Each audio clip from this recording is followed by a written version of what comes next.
假装做饭，然后准备一桌仿真菜给妈妈吃。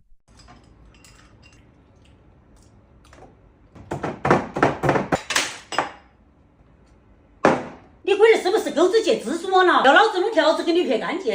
热天弄饭温度太高了，发型要糟糕了。你那几根赖毛还发情，老子看你做哈利憨得行。厨房热得很，衣服裤儿都打湿。